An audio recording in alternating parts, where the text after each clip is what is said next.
Morning to everyone. So this has been last few years has been a sort of constant time of transition for us. I mean, one thing to the other, changing and making adjustments, and so we still have some time involved with getting things prepared over in the building. So we'll continue to do this, and we'll add things.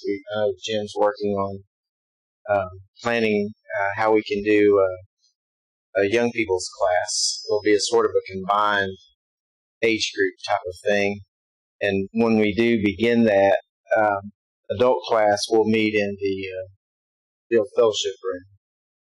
And then we'll let the young people meet here in this building before our worship service. That's our plan for right now, and we'll make adjustments as we need. Should be able to get our things sort of started over there as far as adjuster came yesterday. Jim met with him, looked over the building, and they'll provide information to our insurance and start getting things going there. But in the meantime, we're going to continue on and do everything that we can. Just looking over, if you happen to pick up a bulletin, prayer list, and we'll mention it again as we begin our worship time, that we want to catch any new things that we need to do. Pat's brother, Marlon, she told me just a minute ago, was released from the hospital. Johnny Ashley has had surgery. He's doing good. And I know that Bob, I think, is traveling. He went to a funeral in Kansas, is what we know. I'm afraid you lost someone close to you this week. What was his name again? Clarence Tillery.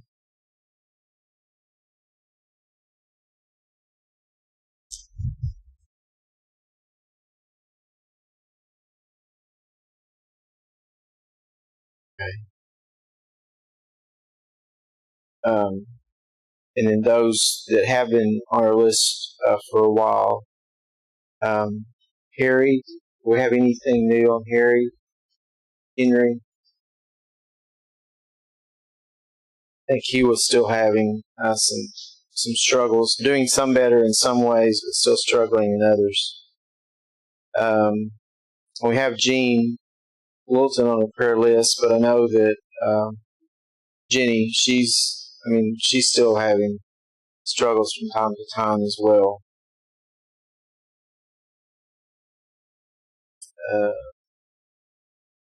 That should bring us up to date unless there's some others. Yes.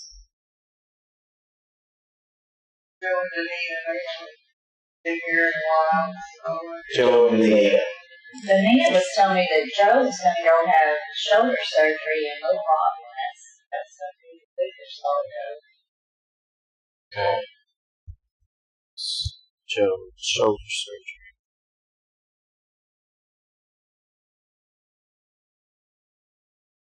Let's put surgery for now. Okay. All right. So we know that there's still a lot of things going on. I'm sure Jim will give you an update on the Ghana mission trip. He was telling me a few minutes ago that we'll have most of those individuals will come back on Tuesday, and then 4 will remain on for the rest of the month. They've had some success over there. All right. So those are the ones that we'll consider in just a little while as well. All right. This morning we had spent quite a bit of time on the Sermon on the Mount. Didn't probably completely cover everything, but we did make it through the entirety of the sermon. I think the thing that sort of impressed me and that caught my attention as we study this, and along with the study materials that we have, is trying to, sometimes we'll read scripture and passages, and we sort of read through it, and we sort of get the idea of what the passage is telling us and what the teaching is there. But to me, it was also considering, the setting, the circumstances, what we might think that was going through Jesus' mind, and all of that was going on. There was a lot happening, and as we read through the Gospels, we'll just sort of go from one thing to the other, just like we're doing this morning when we start in Luke chapter 7. If you'd like to go ahead and turn to that, Luke chapter 7. And it's a parallel passage to Matthew chapter 8.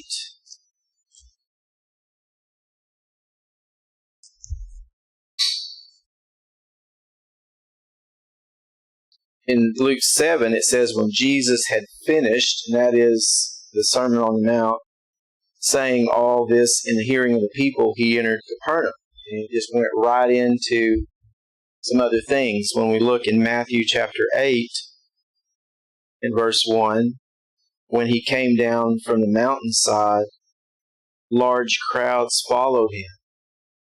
And so it's a continuation. Intent was for him to be able to find a secluded place, in a way, upon a mountainside with his disciples as he would teach them all of these lessons. He had gone from being around a lot of people. He had gradually started moving away from the city areas because of the crowds and everyone that was trying to get close to him, press on him as far as healing, and trying to get away and just doing some teaching with his disciples that they were going to need as they would move forward and complete the mission that he was going to give them. There were still others that would, for sure, find out where they were and they would be. And that's what we're seeing here in Matthew 8 as he records it, that they came down from the mountain and there were large crowds that followed him there as well. And then he would just enter right back into his teaching. There is some changes that we see. Before, Jesus would go, he was getting people's attention as far as who he was and what he was able to do through the power of God, and that God was with him. Had the Jewish leaders, they were pressing in on him. They were questioning him. They were conspiring to try to find ways to trap him and to get rid of him and ultimately bring about his death. And then when we look in Luke 7, Matthew 8, and start going through some of the instances that we find there's and I'll just mention the writer of commentary, Truth for Today commentary, Life of Christ. He has this to say about this section, and this is sort of gives us a little outline as far as what we'll be covering. He says, in this section, we have had 4 illustrations of the fact that Jesus cares, and that's sort of our topic here. When you look at your handout sheet, at the very top of that, it says, Jesus cares about you. And so what is it we want to think in the back of our minds? What is it that we're about to read and that we're about to see and try to understand that shows us how Jesus cares, not only for those people that were there that he was working with and dealing with, but also in our lives today. I think it's very important for us to realize that as we sometimes we go through and we teach the gospel, we take the gospel, but how is it when we do that we're also shining a light or adding that preserving salt in those people's lives, that we're also trying to communicate that Jesus cares about them, that we need to be caring about them, and how that comes about. And that's what we're seeing, I think, here. Jesus cares when sickness invades our homes. And we have these instances, these characters that's going to come into play in this section where he shows that Jesus cares when death breaks our hearts. Jesus cares when doubt clouds our minds. And Jesus cares when sin overwhelms our lives. Then he adds Peter's words in 1 Peter 5, 6 through 7. It says, "Therefore, humble yourselves under the mighty hand of God, that he may exalt you at the proper time, casting all your anxiety on him, because he cares for you." And I think that's sort of what we're going to see overall in these passages, in those accounts. So we're going to go through pretty closely. We typically don't go through the question very closely, but we will this morning. In fact, I have made it a point to go through the questions and write down my answers on my notes, and so we'll go through and see those. And then you also have the study outline, which will give you a little bit more detail about these instances. Now, this only covers, there'll be another lesson plan 34 that we'll hand out next week that will also cover the entirety of this chapter that we're looking at. So we're going to start off with reading the account that Luke brings to us in chapter 7, Luke 7. And we'll read 1 through 10, and then we'll begin our discussion at that point. When Jesus had finished saying all this in the hearing of the people, he entered Capernaum. There a centurion's servant, whom his master valued highly, was sick and about to die. The centurion heard of Jesus and sent some elders of the Jews to him, asking him to come and heal his servant. When they came to Jesus, they pleaded earnestly with him, "This man deserves to have you do this, because he loves our nation and has built our synagogue." So Jesus went with him. He was not far from the house when the centurion sent friends to say to him, "Lord, don't trouble yourself, for I do not deserve to have you under my roof. That is why I did not even consider myself worthy to come to you. But say the word, and my servant will be healed. For I myself am a man under authority, with soldiers under me. I tell this one, go, and he goes, and that one, come, and he comes. I say to my servant, do this, and he does it." When Jesus heard this, he was amazed at him, and turning to the crowd following him, he said, "I tell you, I have not found such great faith even in Israel." Then the men who had been sent returned to the house and found the servant well. And so typically the way that we have used this passage in the past in looking at the power is what? What are we saying about the power that Jesus has? Yes, to heal, but in this case, he didn't even have to be in the same house, did he? He has that power over space that he can, and we've seen that before, haven't we? We know of other cases where he has that power to do that. And so for us, we look at this lesson, I mean, here we are far removed in a sense from Jesus. Sometimes we look at it in a sense, even for God, it seems like that he is just so far away from us. And yet, he has the power everywhere. He is everywhere. He is omniscient, we say. He is omnipresent.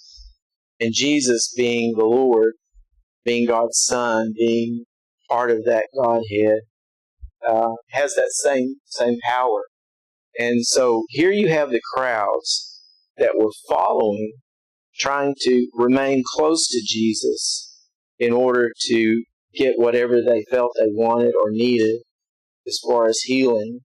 And I'm sure many were also following because they were amazed at the teaching that Jesus was doing.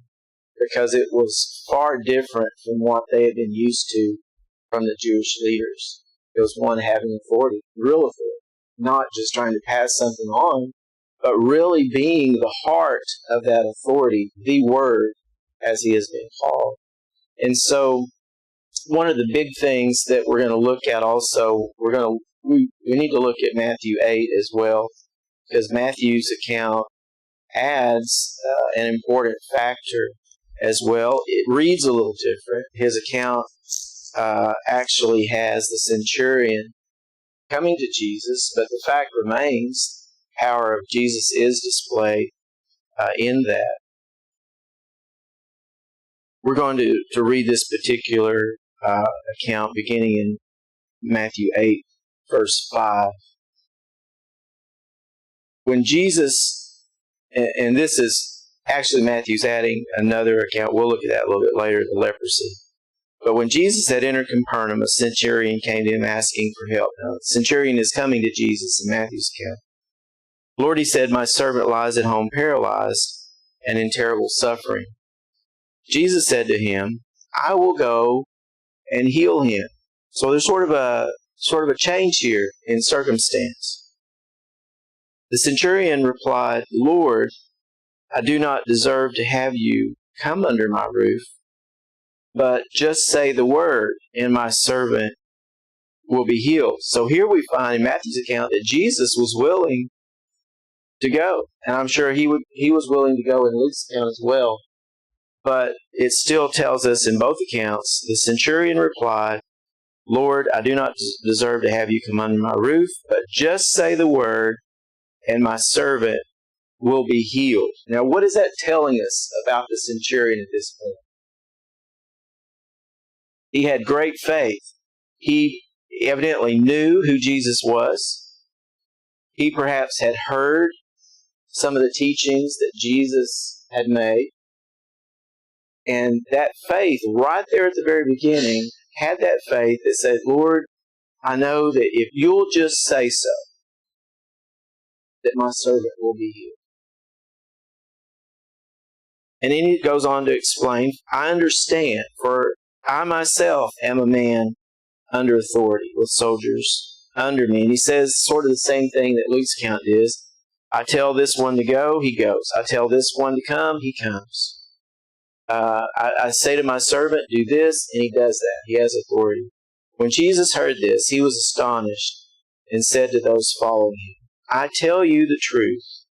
I have not found anyone in Israel with such great faith. And if there were any Jewish leaders in the crowd or around when Jesus said that, I'm sure that caught their ear.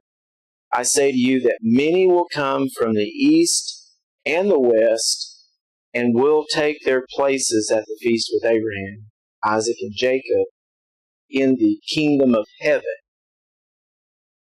But the subjects of the kingdom will be thrown outside into the darkness, where there will be weeping and gnashing of teeth. And so he's speaking of subjects of the kingdom that the outcome will not be good, but there will be those coming from other places that will be enabled to feast with Abraham, Isaac, and Jacob in the kingdom of heaven.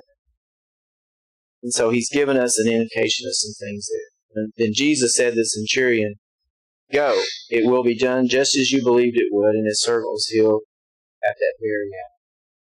All right, so let's look at that just a minute. If you have your question sheet, let's go through and get caught up with our questions from this section. How did Jesus view the large crowds of people that surrounded him? That sort of sets our mind. He's coming down from the mountainside, which there were people there with him. Many crowds follow him. How do you think that he looks at that? How do you think he views these large crowds? Are they a hindrance to him? Are they a nuisance to him? Or is there something else? What is it? Cares for them. Yes. Yes.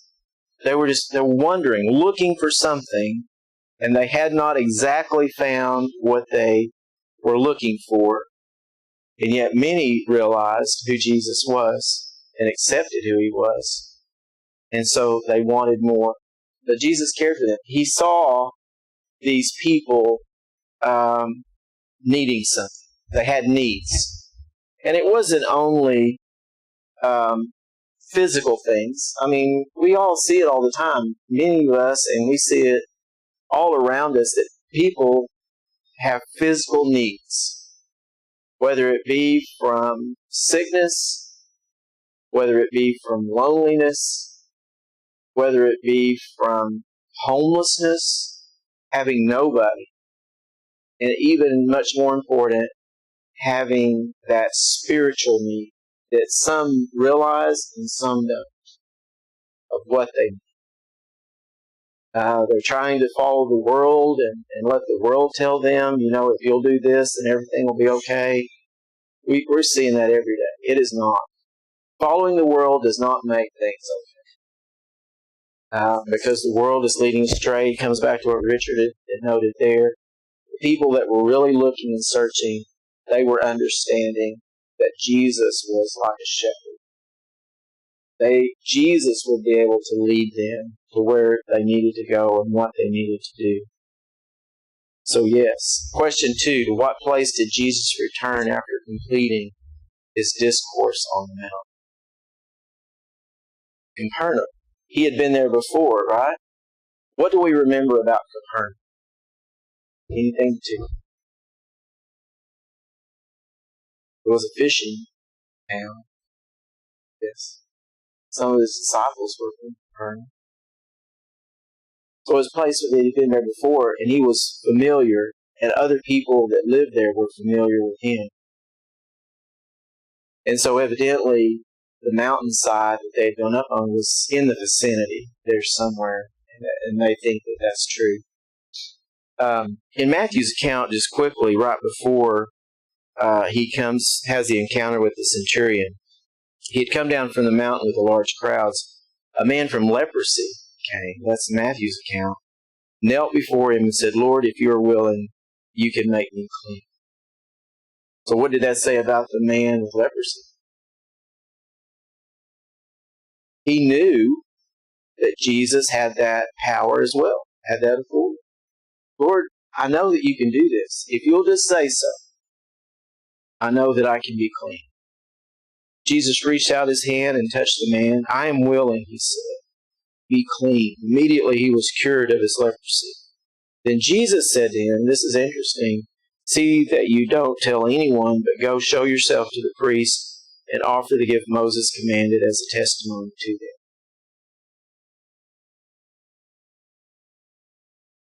Of course, he didn't necessarily keep it silent, did he? No. All right. Question number 3. What was a centurion? Roman officer, over 100 men. The word centurion carries with it the root word century, 100. And so he was over 100 men. So he had great authority. And it was interesting, question number 4, was the centurion respected by the Jews? All right, well, but now wait just a minute. So this is like, in some cases, mixing oil and water in it, because the Jews did not like the Romans. And the Romans, for the most part, did not like the Jews, but tolerated them. And I know that Jim has brought this out in his lesson before. They were, a lot of them, they sort of watched over Jerusalem, sort of helping the Romans in a sense of, well, as long as they will do what they're supposed to do, then that just sort of puts less burden on us as far as having to watch over the city. But we know there were still times that there was still that bad feelings between them. And yet here is a case that we find a man in authority, centurion of the Roman army, over 100 men. He was respected by the Jews. So why did the centurion, what did he do for the Jews that caused them to respect him? Yes, furnish funds to help them build the synagogue, rebuild the synagogue. I don't know, Jim, from your knowledge, was that something that was part of the rebuilding, or was that something that was part of a new part that they were adding on to the synagogue, as far as we know? It wasn't the temple, this was the synagogue. Yeah. So it was a smaller version where many Jews had met, but it was a synagogue, not the nature of the temple. And this was in Capernaum. They were spread out everywhere. And so he had caught their attention. He was enabling them, and they respected him for what he was doing for them and helping them in their Jewish religion as far as their worship in the synagogue. All right. Question number 6, what prediction did the faith of the centurion prompt? And this is taken from Matthew's. When Jesus turned around and spoke to the crowd about the faith that had just been displayed by this Roman soldier, and he said, I have not seen such great faith where in Israel, of him truly understanding the power of Jesus and the authority that he had, and the respect that he had for Jesus. And yet, here he was also one that the Jews had respected, but I don't know. We're not told if there was that closeness of an actual relationship between he and the Jews, but all that we know is he had done something nice for the Jews, and they respected him for it, in helping them in the synagogue, to build their synagogue in Capernaum. And then he goes on to say that, I think what he's leading to here in this question is that there will be those who will be coming from far and wide, east and west, and in coming, they will enjoy being able to sit with Abraham, Isaac, and Jacob in the kingdom of heaven.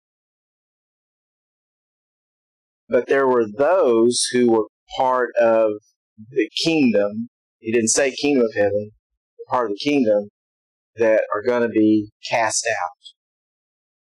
So what do we draw from that? Any thoughts that you have from that?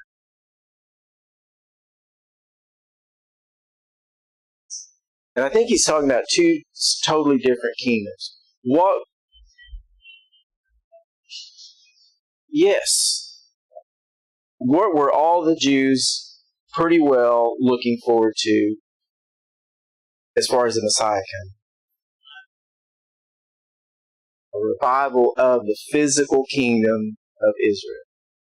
And they lived it. They were totally dedicated to it. Everything that we see in the encounters, with the Jewish leaders, Pharisees and others, they were very connected to that physical kingdom.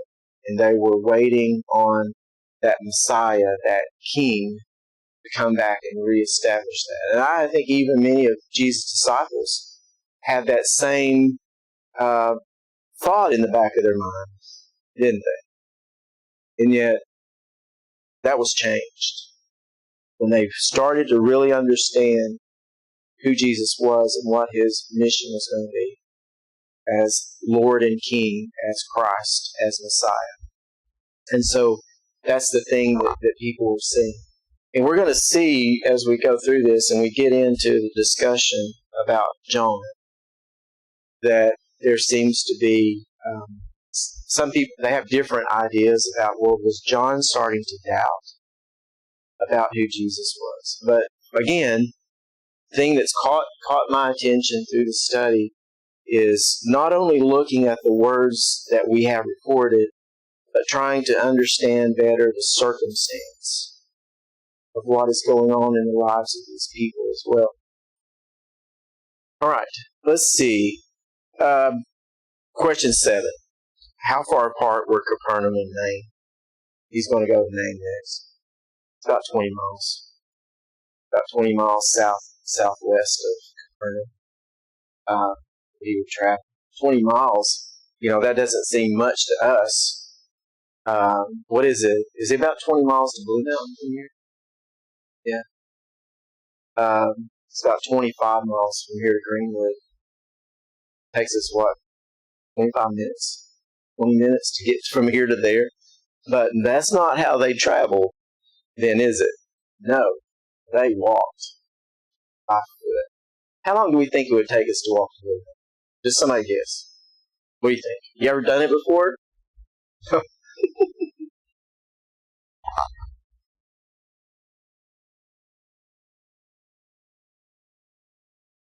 The marathon, yeah, for those Yeah. 23, was it 23.6 miles? Is that what a marathon is? Yeah, it takes a while, doesn't it? I mean, and they're jogging. Yeah, they're running. I don't see Jesus and his disciples running everywhere that they go, because the terrain of the land is a lot different. Larry, 3 hours just to walk 10 miles.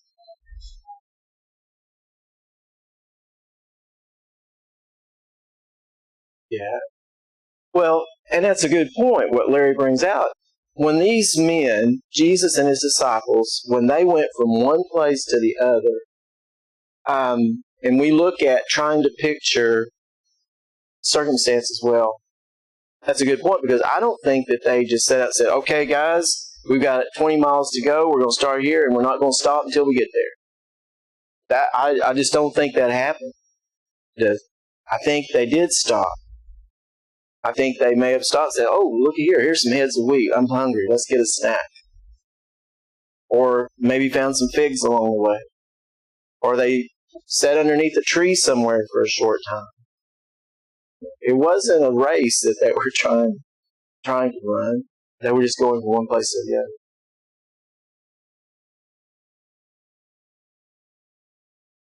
Mm-hmm.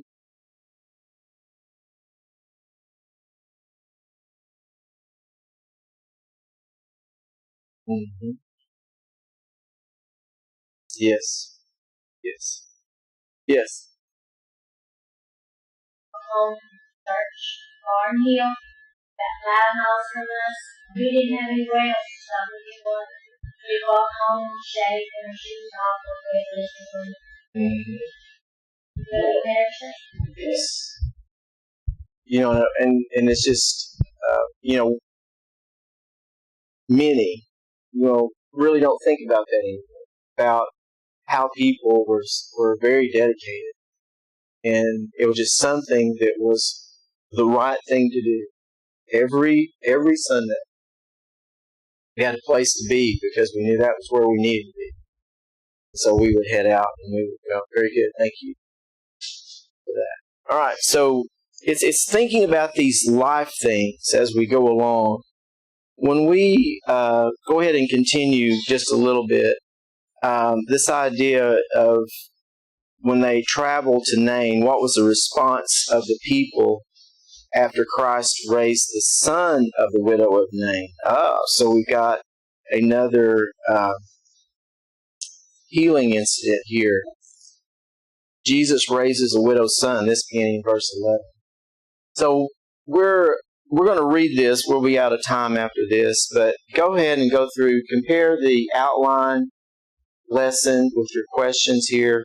Work through those this coming week. Continue to read the rest of chapter 7, and especially think, when you look at the passage, about the question that John had. Now, John was in prison, and think about what we know about John, his activity, and now that is totally changed. He has been imprisoned, and what effect would that have on his typical lifestyle?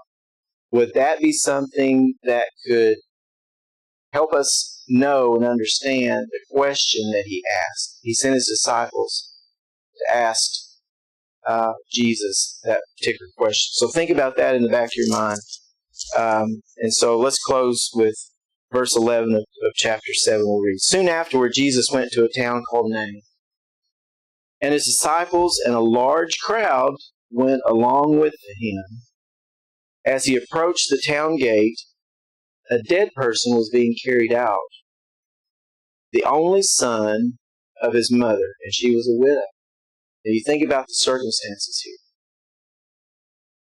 A large crowd from the town was with her. When the Lord saw her, his heart went out to her, and he said, "Don't cry." Then he went up, touched the coffin, and in a little bit of background, it wouldn't necessarily be what we would think of as a coffin today, but it was just something that the body was being carried on.